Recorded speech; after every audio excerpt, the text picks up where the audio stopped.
As a world population, it's clear that we have to start moving more to stay healthier. According to research from The Guardian, approximately 1.4 billion adults are not physically active enough to remain healthy. 1 in 3 women and 1 in 4 men do not get enough exercise or move around enough to remain active, often sitting at a desk or traveling in a car.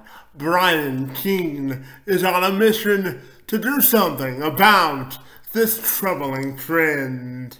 He's a reps qualified level 3 personal trainer, certified strength and conditioning coach, and sports nutritionist. He's one of Ireland's top fitness and thought leaders, whose online programs and social media following have amassed over 250,000 people. His online fitness programs have thousands of graduates every year. In his programs, he helps people reach their fitness, weight loss, and body composition goals by providing them with sustainable fitness programs while also changing their entire mindset. When it comes to food, he's not a calories in and calories out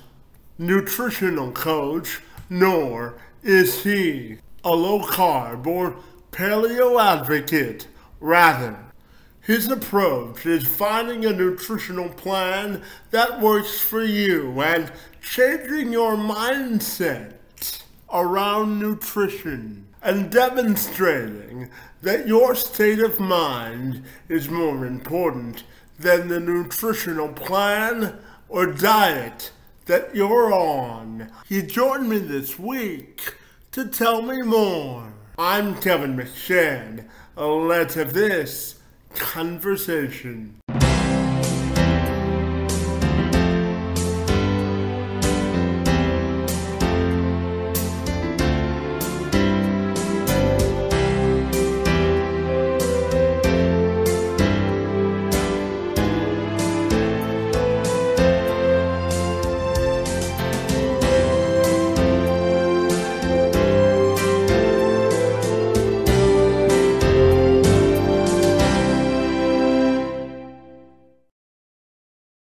My pleasure. I'm really looking forward to it. You're doing great things with Let's Have This Conversation. So I'm really looking forward to having this conversation.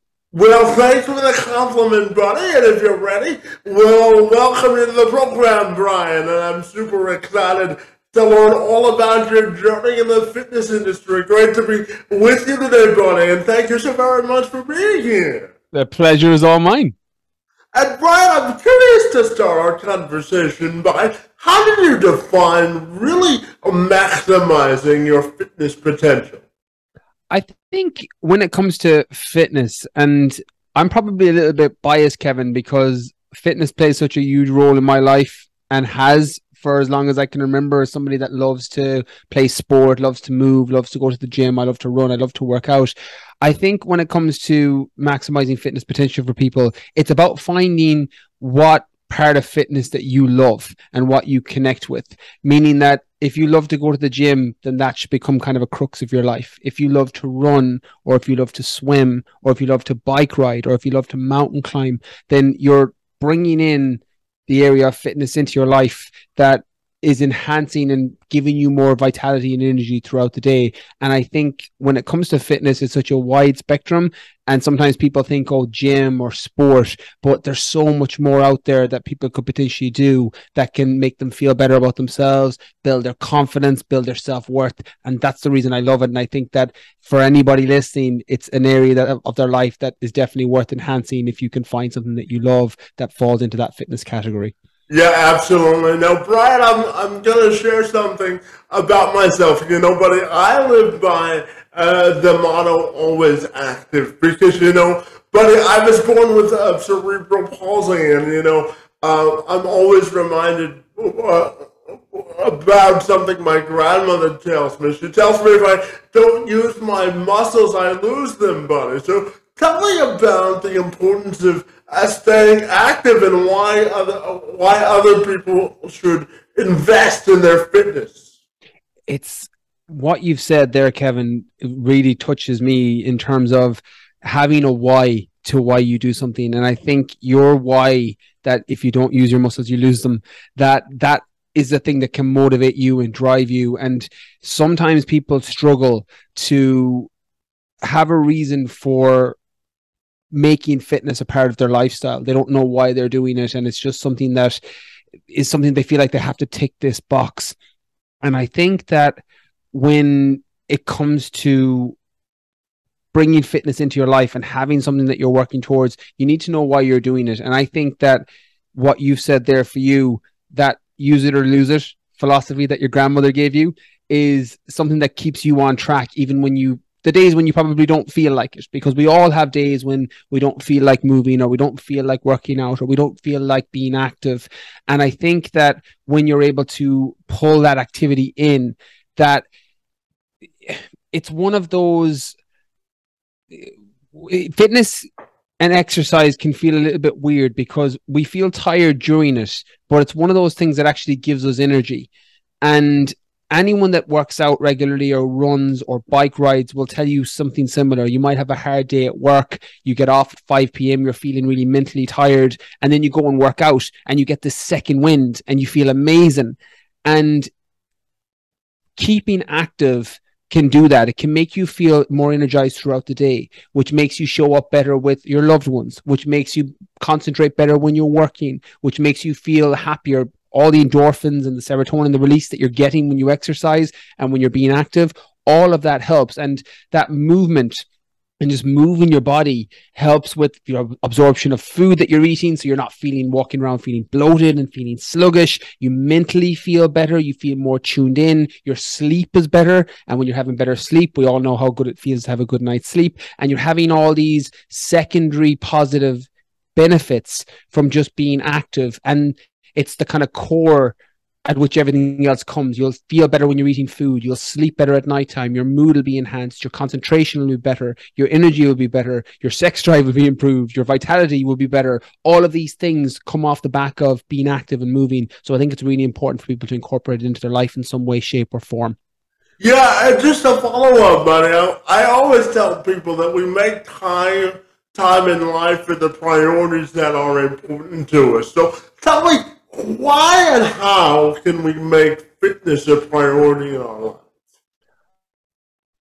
What you focus on is what expands, and what you prioritize will get done. And with fitness, especially if you're new to trying to bring fitness into your life, whether that's walking after work or joining the gym or joining a five-a-side sports team for basketball or football or ice hockey or whatever it is that you want to do, the start of every journey is always the hardest part. It's what I call in books, going from 0 to 1 is harder than going from 1 to 10. Starting anything new is always the most difficult part. I'm sure it was the same for you, Kevin, when you started the podcast. Like the first 5 episodes are the hardest because you don't really know how to record it. You don't know how to guide the conversation. It's just harder. And then after 5 episodes, it gets easier. And after 10, it gets easier. And 20, it gets easier. Fitness is the same. It's very difficult in the beginning. And normally, and I've worked with thousands of clients over the last 10 years working in the fitness industry, I will have so many of them say to me that the hardest part of a fitness regimen, particularly those joining the gym, was stepping foot into the gym on the first day. They had that anxiety around stepping foot into the gym. They were worried about not knowing what they should be doing, what exercises they should be doing. And then it just got easier. And every week it got easier and easier and easier. And then it became a routine. And then it became a habit. And then it became automatic. And then after that, it was just something that they did. They didn't think about it anymore. It came what I call in books and on podcasts, your new normal. You went from somebody who didn't work out, who didn't do any fitness, to really struggling for those first week or two, to finding it a little bit easier after a month or two, to after 6 months, it just becomes your new normal. And I think when you get to that point, it's just something that you do and you don't necessarily have to think about it too much more. Yeah, absolutely. And now, Brian, I want to talk about your career transition, buddy, because I know you really, you initially started out as a primary school teacher, and now that you've transformed and sort of evolved into one of Ireland's top fitness, health, and nutrition leaders. So tell me about your career transition and what drew you into fitness in the first place. It's interesting, Kevin. So, as you mentioned, my background was a primary school teacher. So, for 4 years, I worked as a primary school teacher in London. And when it came to fitness, fitness has always been a passion of mine. It's always been the thing that I love. And when I was working as a primary school teacher, it always felt like a job. I liked it and I loved working with the kids and I enjoyed working as a teacher. But every Friday I knew it was the weekend, and every Monday I knew I was going back into school for the week. And I came home the Christmas after my first 5 months of teaching. And I remember thinking, I don't know if I can do this job for the rest of my life. I don't know if I want to do this for the next 50 years. And my mum asked me a question that I've since mentioned on several podcasts, my own and other ones I've been on. She asked me, well, what would you do for free? And I said, well, I would do fitness for free. I was like, I would love to just help people get into shape. I was like, I would love to do that. And that got me thinking, well, actually, maybe I could make a career out of this. Maybe there's a job I could do. I didn't know. I came from a kind of very traditional West of Ireland family that, you went to college, you got a job, you stayed in that job for 40, 50 years, you retired, and that was basically what you did when it came to career. So I didn't know anybody else working in gyms or personal trainers or anything along those lines. And I started to look into it and how I could potentially make a career out of this. And then for 2 years or 2.5 years, I worked as both. I worked as a teacher during the day and I worked as a personal trainer at nighttime. I got my personal training certifications, my qualifications. And then after a year, I started working with people. And for 2.5 years, I did both. I worked as the teacher during the day, trainer at nighttime. And then in 2014, I decided I was going to make the jump full time. I was doing quite well as a personal trainer in the evenings, but I was very tired, as you can imagine, Kevin. I was getting up and I was going to school. I was working from 8:30 in the morning to 3:30. Then I was leaving and I was going to the gym from 5 p.m. to normally 9 p.m. And I was doing that Monday to Friday. And then I would take some clients in the gyms on Saturdays. So I was pretty tired after 2 years of doing this and decided, well, I'm going to make this jump full time in 2014. So I left London. I moved back home to the west of Ireland and I started taking clients in a local gym, and nobody knew who I was at that point. I didn't have any social media following. I didn't have any podcasts. I hadn't written any books, but I was quite good at my craft. I'd been working as a trainer for 2 years, so I was quite good at helping people get into shape, lose weight, reduce body fat, build muscle, get fitter, get stronger, get healthier. And in the space of 6 months, I said, if I didn't get enough money coming in the door, I'll go back and work as a teacher. I have my plan B, my safety net, my safety blanket over here. But after 6 months, I actually had to bring on another trainer. I had a waiting list and I couldn't fulfill even the clients that were coming to me because of the results they were getting. And I was able to bring on other trainers with me. And then over the past, 8 years, it's just been a kind of a spiral of things, from starting the podcast, which has done amazing. I've written 4 books, 3 of them bestsellers. I help people with online programs now, and I get to spend a lot of my day doing things that I absolutely love to do. So that transition at the time, similar to anything, was hard in the beginning, but was definitely one of the best things I've ever done. Yeah, Brian, I always say when you find your passion and purpose in life, you don't work a day in your life, right? Couldn't agree more. I could not agree more.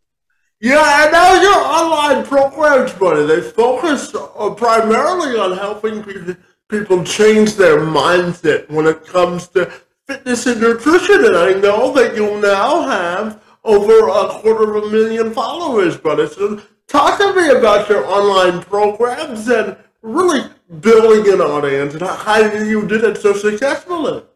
Yeah, so I think probably the reason the programs did so well and I've been able to help people so much, and this sounds weird, I know, coming from me, because I've always considered myself a fitness coach and nutritionist first, social media person second. It's never been the reverse order. And as you mentioned, like, I've over 250,000 followers on TikTok. I have over 120,000 on Instagram, a lot on Facebook, #1 podcast.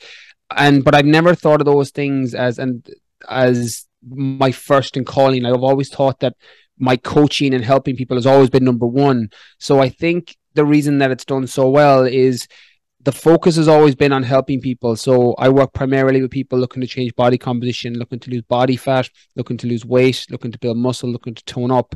And the social media kind of works as a magnifying glass for how I work, because I try and educate people who are following me on, this is the food science and nutritional knowledge that you need to know. Here are some exercise and fitness programs or workouts you can try. Here are some of the myths and misconceptions that are out there that you need to avoid.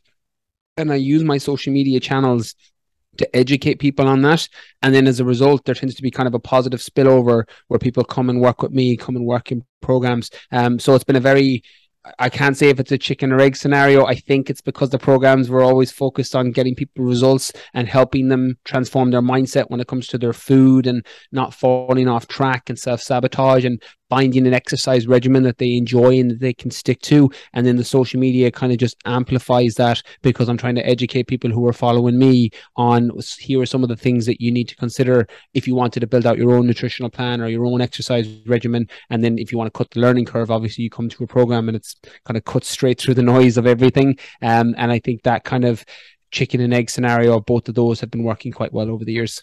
Yeah, and they tell me that you're not sort of a calories in and calories out sort of nutritional coach, and you're not really an advocate for paleo or other diets, but you're really focused on the mindset piece and really trying to shift people's mindset about fitness and nutrition, and really finding a nutrition and fitness program that works for them. So tell me about shifting people's mindsets and why you think that's the number one priority when you go to a program such as yours. Yeah, I think it's a great question, Kevin. And just to clarify, I think when it comes to my program, it's a brilliant fit for some people, but my whole philosophy is about finding the best fit for you. So if that's not me, I think there's other nutritionists, other dietitians, other trainers out there. It's just about finding who's going to be the best fit for each person. Again, I'm going to be a great fit for some people, but I think of my program and working with people like a square peg in a square hole. If you're a square peg, you'll work great with me. If you're a square peg or trying to get into a round hole, it won't fit so well. So with nutrition, and this is exactly what you mentioned about, I'm not a calories in, calories out coach. I'm not a paleo advocate. I'm not a ketogenic or an intermittent fasting advocate. I'm a find what works best for you and you can be consistent with advocate. And I think when people look at nutrition, it's so easy to break it into black and white and say, well, everybody should calorie count, or everybody should just do clean eating, or everybody should just eat keto, or everybody should just eat paleo. Whereas I think with nutrition, it's about, well, what's your goal? What's the first thing that you want to do in terms of what are you looking to achieve? Is it weight loss? Is it fat loss? Is it getting stronger? Is it increasing energy? Is it just being healthier? What do you want to do? What's your goal? And then what's the nutritional plan that helps you get to that goal? Now, I'm obviously biased as a nutritionist. I like including foods that people enjoy. I like making sure it fits into their lifestyle and schedule just so they can adhere to it and stick to it. But ultimately, when it comes to nutrition, it's about, well, what's your goal? What are you looking to do? And what's the best nutritional strategy to help get you there? It's like, if you're going from Vancouver to Toronto, you can go there by a bike, you can run, you can get a plane, you can get a car. Some of those are going to be considerably harder. Obviously, if you run from Toronto to Vancouver, it's going to take a long time and it's going to be very tiring. Whereas if you get a plane, it's going to be considerably easier. Diets are the same. If you want to lose weight, you can do it with something like a ketogenic diet, but it's just going to be considerably harder because it's so restrictive. It's like trying to run from Toronto to Vancouver. Whereas if you get a plane, something like a clean eating plan that controls calories, where you feel good, that's going to be closer to, flying and getting a plane from Toronto to Vancouver. So it's not that either are necessarily right or wrong. It's, well, what's going to work best for you? What's your timeline? What's your expectation? And what do you need to adjust, or what do you need to think about with your diet and your nutrition to help you hit your end goal? Yeah, absolutely. Now I want to talk about your books and podcasts, buddy. As you mentioned, you're a best-selling author. You published your first book in 2017. You said you've now written 4, and you've started a podcast. So tell me about the books that you've written and the podcast in general, and what sort of a message that you're trying to convey through the written word and your podcast as well. Brilliant. Yeah. And you've given me a nice little way to communicate it there, Kevin, because the reason for the books and the podcast is that they kind of hit on different ways where one is written and one is audio. The books, and I've written 4 books, 3 of them bestsellers. The Fitness Mindset came out in 2017, which was the most, did better than I ever dreamed possible. It went #1 in all the stores it was in. It was 16 weeks on the Amazon bestseller list. It just did incredibly well. And I still get feedback from people to this day about how much it's helping them. And then I wrote a book for athletes after, a bit more niche, a bit more specific. And then I wrote Rewire Your Mindset, which also went on to the bestseller list. And then most recently, The Keen Edge, Mastering the Mindset for Real Lasting Fat Loss, again, another bestseller. So I've been very fortunate with the amount of people that I've been able to impact with books. And there's a trend in kind of my writing when it comes to cutting through the noise and try to simplify things and getting people to look at the mindset element of nutrition, of fitness. You know, the Fitness Mindset is a short read.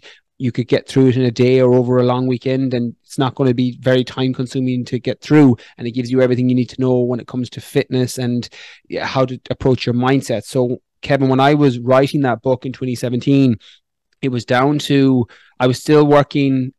I was on as an online trainer at that point, but I had been working as a one-to-one trainer for years before that. And so many of my clients were struggling with staying on track with their fitness and with their nutrition. So a lot of them knew what to do: go to the gym, eat cleaner, focus on their sleep. They knew a lot of this, but they were falling off track with stress and anxiety and worry and not setting goals and not being able to stick to their plan. And there was the mindset element that was holding them back. So when I wrote that book, I largely wrote that book to clients that I was working with so that I had a resource to give them, because they weren't struggling with the fitness side, they were struggling with the mindset side. And then I think that's probably why the Fitness Mindset did so well in 2017. It still does well now, because it's cutting through and showing people that you're actually focusing on the wrong thing. It's not necessarily just about your workouts and the way you eat, although those things are important. It's about sticking with those things and managing stress and managing anxiety and managing day-to-day worries so that you don't fall off track and you don't turn to food as a way to numb out or escape. And then I kind of brought on with other books off the back of that. And then the podcast I started in 2016, and that was down to, it started with me wanted to have more long form content that I could expand on ideas. So in 2016, Kevin, I was putting out a lot of content on Instagram, on Facebook, on YouTube, on Snapchat. Snapchat was quite big in 2016, but they were short snippets. So I would put out a video on nutrition or on training, and because it was so short and kind of time scaled in terms of it was a short video, I would lose a bit of what I meant in the message. And then people were getting either confused or were getting annoyed at me saying, well, you didn't mention this or you didn't mention that. So I just decided to start a podcast where I could go longer with my answers. So instead of doing a 3-minute video, I could do a 25 or a 40-minute podcast expanding on, this is how food works. This is how the food science works. This is how training works. This is how hypertrophy works and sleep and recovery. So I could go longer with that. And then over the years, the podcast just took on a life of its own. It's one of the largest podcasts now in terms of health and fitness podcasts in the world based on monthly downloads. And partly because we were early, 2016 was quite early starting it, but also because of I try and bring in guests who will talk about nutrition, talk about fitness, talk about mindset in a slightly different way from me so that people can find what's going to be the best fit for them. So I'll bring on other authors or I'll bring on other coaches or other trainers. And it's not to, it comes down to my philosophy as a coach. I think that my program, my books are a brilliant fit for some people, but they're not a great fit for others. And I use the podcast as a platform to try and get people to find out, well, who is going to be a good fit for you? Is it this coach? Is it this trainer? Is it this book? Is it this program? And I think that's probably why it's been so successful in more recent years. Yeah, absolutely. And, Brian, I live by a motto that collaboration gets more things done faster and more efficiently. I'm a big believer in diversity of perspective. So in terms of fitness and health, how do you think we make it more inclusive where it appeals to more people? I think one of the biggest problems, Kevin, that I've seen with fitness and health is people think it's very extreme. And straight away, when people think it's extreme, either with diet or training, i.e., I need to eat chicken and broccoli in every meal, or I need to go to the gym 5, 6, or 7 days a week, that extreme approach isolates and removes a lot of people who would be potentially interested in a bit of a healthier and a fitter lifestyle.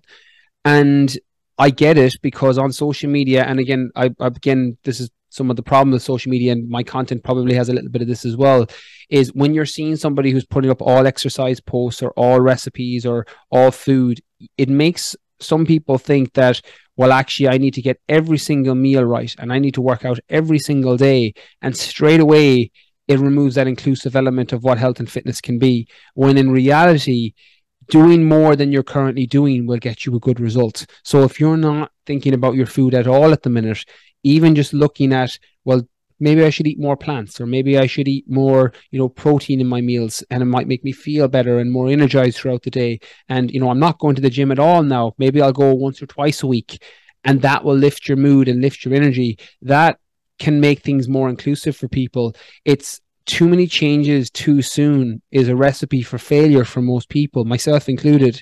And I think when it's bringing the inclusivity back into people's lives, it's about, well, fitness and health and eating well is something that should enhance your life. It should make it better.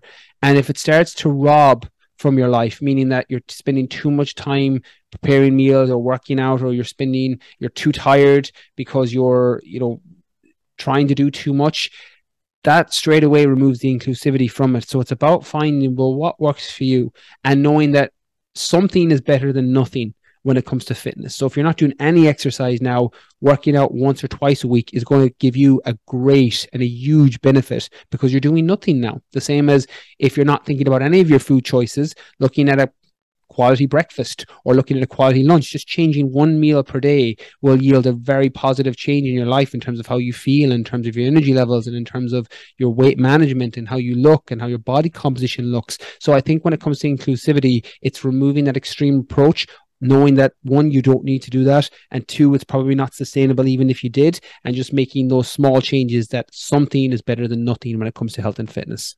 Yeah, one of the principles that I live by, Brian, is at least 10 minutes of physical activity every day. I try to hold myself to that standard, because even the smallest amount of exercise can make the biggest amount of difference, right?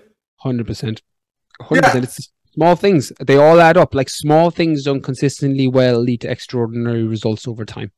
Absolutely. And Brian, I'm curious to ask you about diet, lifestyle, and making a schedule that works for you. I'm wondering if there are any principles that you tell people to follow in terms of trying to find their sweet spot when it comes to fitness. Yeah, I think I can answer the same for fitness and nutrition. And when I offer the advice and principles for people to follow, there's 3 elements that I tell them to focus on when it comes to nutrition, but I think it's the exact same for fitness here and training. Is, what's your goal? What are you looking to achieve? Does it fit into your lifestyle and schedule? And is it something that you enjoy? Or in the case of nutrition, does it include foods that you enjoy? I think if you hit those 3 targets, what's your goal? Does it fit into your lifestyle and schedule? And is it something you enjoy, or does it include foods that you enjoy in the case of a nutritional plan? You won't go too far wrong when it comes to applying it or implementing it in your own life. And I think when it comes to fitness and nutrition, it's very easy to overcomplicate it, or to have shiny object syndrome, where we think that it's the next diet, or it's the next exercise regimen, or it's the next program or the next plan that's going to get us to where we want to be. But ultimately, that's not what it's about. It's about, well, what works for you? What are you trying to do when it comes to your goal? Healthier, more energy, losing weight, losing body fat, building muscle, etc. Does it fit into your lifestyle and schedule? Meaning that applying, if you're somebody that's single and works 5 hours a day versus somebody who has got 5 kids and works 8 hours a day, your time is going to be very different depending on those two individuals. So you need to find something that fits into your lifestyle and schedule. And then ultimately, what do you enjoy? If you're trying to follow a diet plan that is foods that you hate, you're not going to be able to stick to it. If you're trying to follow an exercise regimen with exercises and plans that you just can't stand doing or can't bring yourself to do, then you're not going to be able to stick to it long term. You might for a week, maybe a month, maybe even 2 or 3 months, but eventually you'll fall off track. So it's about getting all of those things lined up and then just being consistent with it. Yeah, and Brian, I'm curious to get your thoughts on this. You know, the World Health Organization and the Guardian tells me that 1.4 billion people globally don't get as much physical activity that they need to stay healthier. So what do you think is the key to sort of reversing that trend and getting our world population more healthy?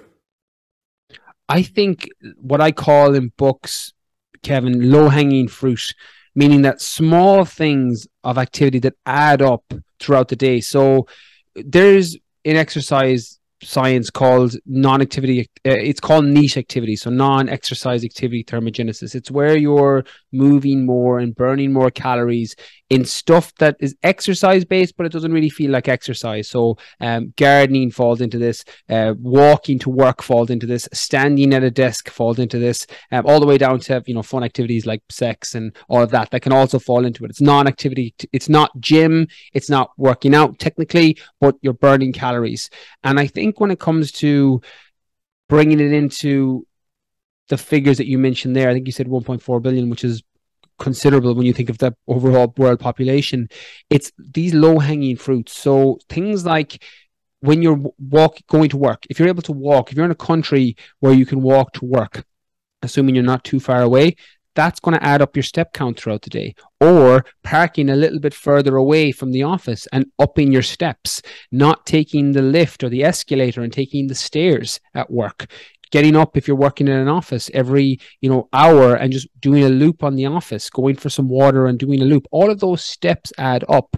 And that can help with your activity throughout the day. The same as, I'm recording this podcast at a standing desk. Now, not everybody can work from a standing desk, but it helps with my activity levels and keeps me upright throughout the day. And it means I'm able to move more. So you don't necessarily have to do quote unquote traditional exercise. You can focus on parking your car further away or walking or biking to work or having a non-negotiable every hour in the office. I get up and I walk around for 5 minutes just to kind of loosen up my body, loosen up my mind, but also to get your steps in. And I think it's those small things that add up that don't necessarily feel like a lot of work, such as switching from the lift or the escalator to the stairs, but that can yield a lot of progress and positive progress over time. And I think it's those low-hanging fruits that can potentially help people more than any extreme change that they would make. Yeah, and Brian, I'm curious to ask you about what brings the biggest smile to your face personally, whether it be personally or professionally. Personally, anything with my daughter brings a smile to my face. Like, that's literally the highlight. Like, I love my job and I love what I do in my work, but like, it's my family time and spending time with my partner and my daughter. Like, that's my personal thing that brings a smile to my face. Professionally, I love when I've had either a good conversation with somebody like this, Kevin, because it opens up my mind to new ways of thinking or new ways to potentially put up a piece of content. But I also love when I have a book finished and when a book gets sent out, as someone that struggles with the writing element, because it can be pretty tricky to sit down and get a book done, and it literally takes a year and a half. I love when that's finally handed up. So the things that bring me the biggest smile personally is family, with my daughter particularly, and then professionally is anytime I get to hand up the manuscript for a book. It always feels good to feel accomplished, doesn't it? 100%. And it's those small things, like even with what I love about book writing is similar to fitness, is a book doesn't get written overnight the same way as you don't lose weight overnight. It's about showing up consistently each day, writing that small bit or doing that workout or eating that meal and doing that consistently over 3 months, 6 months, 9 months, 12 months, and then seeing the end product in the case of somebody transforming their physique or losing weight. Or in my case with a book, I love how there's kind of a correlation, how they overlap there. And it's about doing the right things consistently and then being able to admire or at least be happy and satisfied with the progress when it's actually at the end result.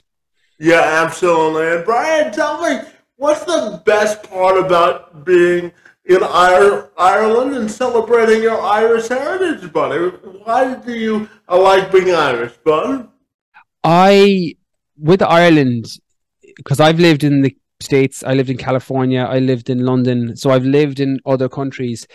And there's something about Ireland and the vibe where people have probably a bit too much so, but a very healthy balance with life and work and family.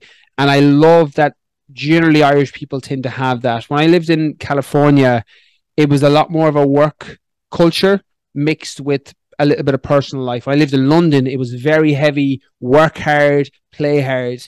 And then when I got to move back to Ireland as an adult, having grown up here until the age of 21, I loved that balance of, do you know what, we'll work, we'll do what we need to do, but we'll all go out and have the crack, or we'll have fun at the weekend, and we'll have fun in the evenings, and we'll spend time with family, and we'll spend time with friends. And I love that cultural element of Ireland. Yeah, absolutely. And tell me, when you define your passion and purpose, what do you think of? When it comes to passion and purpose, I feel, and it sounds kind of weird, but something that I think I've been gifted with is an absolute love for fitness and the vitality and energy that that gives. And to show people, either through conversations like this or through social media or through books, that if you get your fitness pillar right, meaning that you feel energized and you feel good about yourself and you feel confident, it spawns out into all the other areas of your life, meaning that you feel better at work and you feel better in your relationships, your family, your romantic, your partner relationships, your friends. You feel more energized, like you can get more done. And for me, that passion for fitness that makes the other areas of my life better, being able to show that and demonstrate that to people, that they can have something similar if they take control of their fitness and get their energy levels up and get their vitality up, that it'll have a positive knock-on effect in all those areas of your life. When I think about passion and purpose, I feel, and it sounds a bit woo-woo, but it feels like part of me is here for that reason, to show it firsthand. And then sometimes I get to work with those people. Sometimes it's secondary through people who follow me or listen to a podcast. And I think that largely is what drives me day to day. So it's something that I try and focus on. Yeah, and my final question for you today, Brian, has to do with your own personal and professional legacy and how you think you may want that to be defined. When it comes to personal and professional legacy, there's a little bit of an overlap on both. And I have thought about this because before we went on air, Kevin, you sent over this question, and I thought about it because the answer has changed in recent years. And with personal life, I've always wanted people that are closest to me, my partner, my daughter, my mum, my dad, my sister, that family always came first, that they were always first before everything else, before work, before challenges or races that I do, before anything else, they were always first. So with the family, the personal element is that family always came first. The professional one has changed in recent years. And I've since switched to as much content as I put out with books and podcasts and social media.